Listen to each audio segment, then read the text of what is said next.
Welcome back to another episode of This Week in College Viability. My name is Gary Stocker.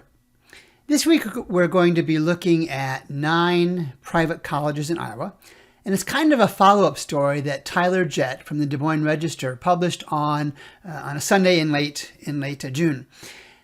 What I want to focus on is the data from the College Viability App and the iPEDS database on these 9 private colleges, in large part because in the story that Mr. Jett wrote, by and large, the college leaders seemed to think they could continue essentially with the same business model by tweaking it with new courses, programs, those kind of things. Let's just take a minute to look at the data for these 9 colleges, and I'll offer some comments along the way. We're just going to look at 5 reports. And the first one we're going to look at is the full-time equivalent enrollment, and this is the standardized one that I always use. And you can see the list of 9 colleges, and they were all referenced in some form or fashion in the Des Moines Register article of June 25th of 2023. And all this data is compiled in the College Viability App. This is the executive analysis version for 2023. You can see the colleges, you can see their annual FTE enrollment. But what we're going to focus on is the change over the last 8 years. And again, the data is from 2014 to 2021. We can see almost without exception, each of the colleges referenced in the Des Moines Register story lost enrollment over 8 years. Interestingly, the one exception, Iowa Wesleyan University, showed enrollment growth. They're the one that has just recently announced their closure. I know it's happening. We'll talk about that another day. But each of these college presidents look at these data points, I presume for other institutions in addition to their own, and say, hey, we're okay. Maybe, but I think maybe not. Let's look at the next data point, and let's look at the endowment. And again, the endowment is those funds that a college has raised, gifts, if you will, from alumni, parents, students in some cases, and other interested parties.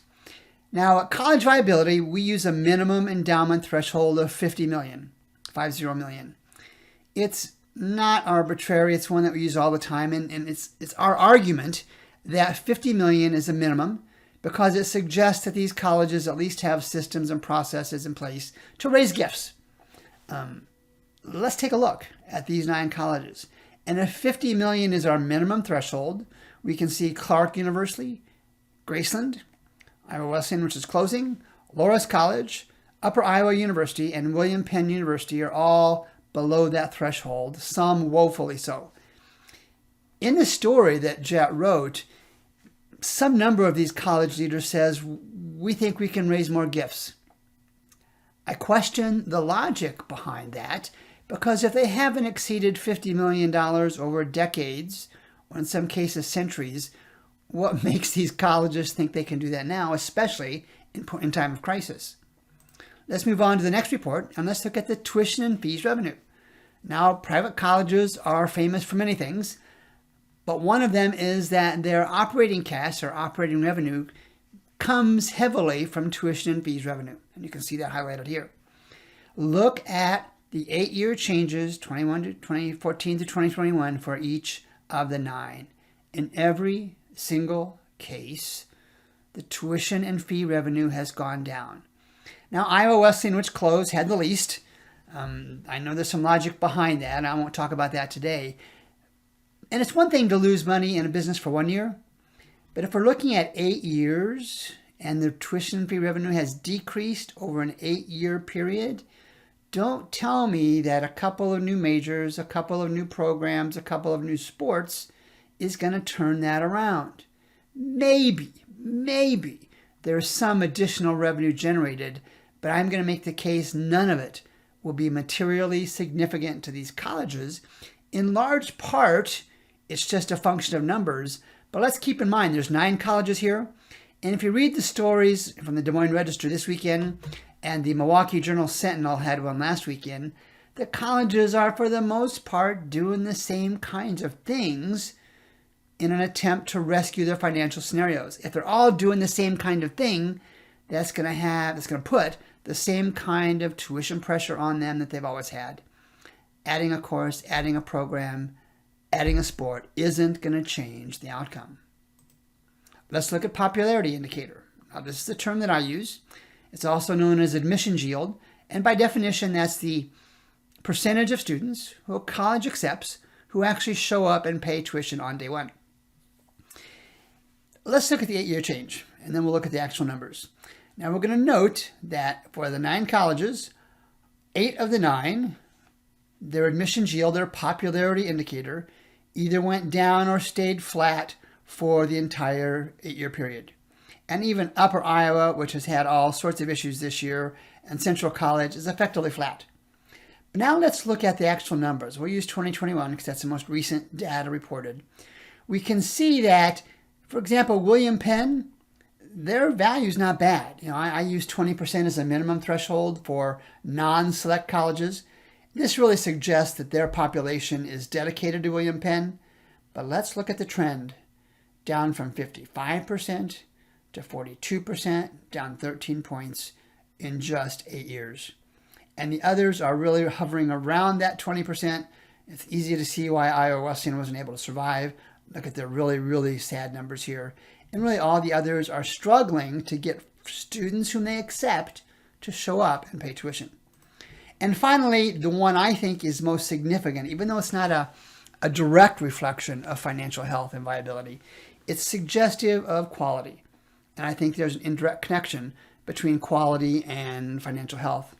Now, the threshold I use for a 4-year graduation rate is 50%. If a college can't graduate 50% of the students who started 4 years ago, there's something going on.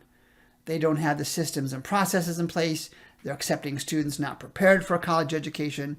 The factors don't concern me that much, but the reality that there are about half of these colleges with a graduation rate below 50%. Now, on the other hand, some are doing quite well. Let's start with that. Look at Central at 60. Look at Loras at 60, and Luther at 66, Simpson at 65.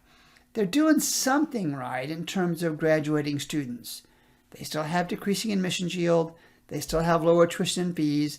They still have enrollment issues. But they're doing something right for the graduation rate.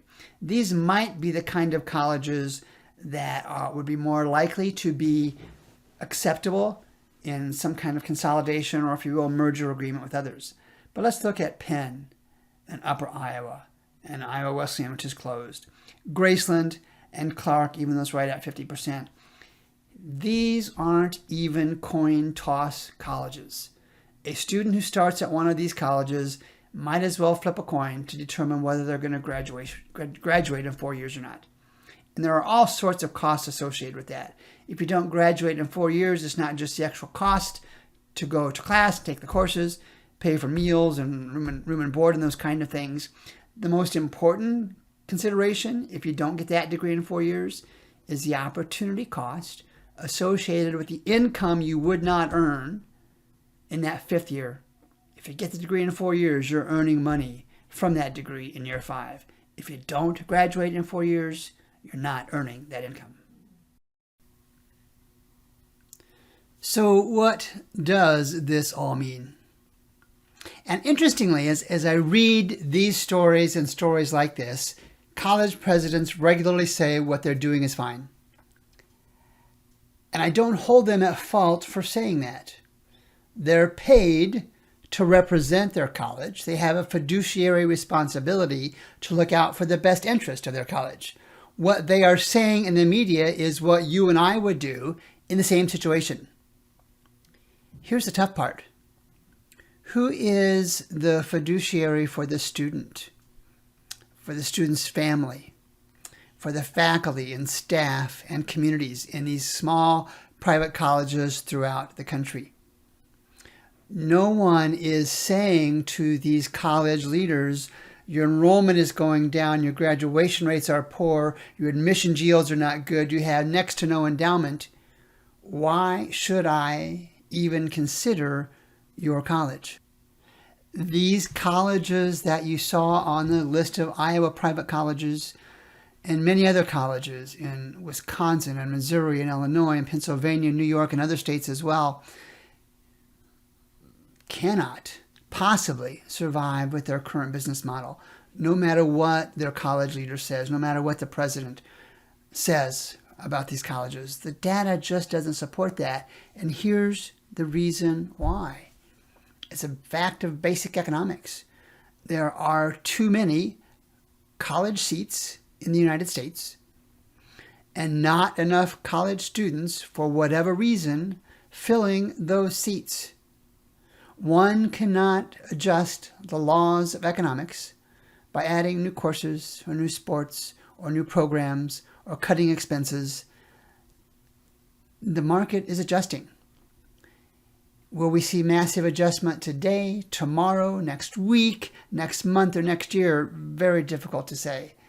But when you're looking at these colleges, you really want to consider their financial health, because they may or may not close. But if they are struggling from month to month to be able to pay the bills, what kind of quality education are they building?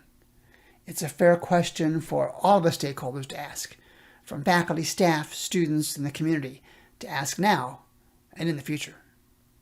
This is Gary Stocker with another episode of This Week in College Viability.